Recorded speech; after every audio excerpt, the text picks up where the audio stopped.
So what's in your toolbox? Walk me through 2 or 3 techniques that you think every negotiator should have at mediation. So before you ever get to the negotiation table in a mediation or just in a transaction, you have to do the homework. You have to be prepared. And the other side has to know that. Because if they know you're prepared and they know what you're talking about, it resonates. Now you have credibility and they realize they're dealing with, a real player here that they need to take seriously. So I think preparation, like everything in life, is key.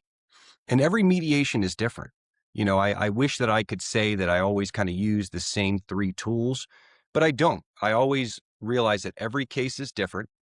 The kind of, whether it's a breach of contract case or it's a personal injury is going to dictate, the type of style that I use and the type of impact and emotions that I hit. So I would say number 1, preparation. Number 2, I think the one thing that is in my toolbox that I don't see all the time is passion, is speaking with passion so that you care. And like I said, maybe sometimes I get carried away and get too passionate, but I would rather have that than the opposite and be kind of monotone and not really care. Because I know it's easy to do that, especially for the defense side when they have so many cases and they've done 3 mediations. Half the time it looks like they don't want to be there.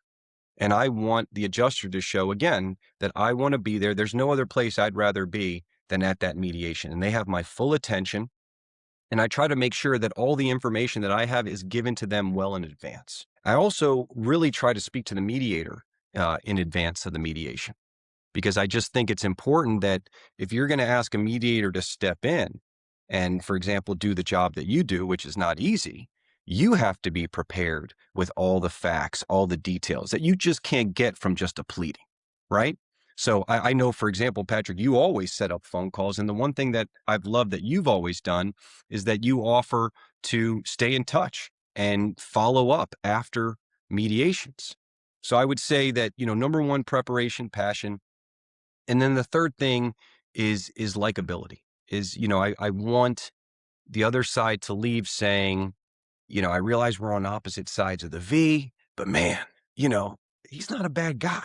Like, I like that guy. I like his presentation. I like his style. And I think that they will take that back to the powers that be. And more often than not, that results in a settlement. And the last thing I want to say on this, Patrick, and I'm kind of curious to get your experience. At least for the last 2 or 3 years, my experience is that most of my cases, personal injury, have not settled at mediation, but they've settled a few weeks after mediation because of mediation, right?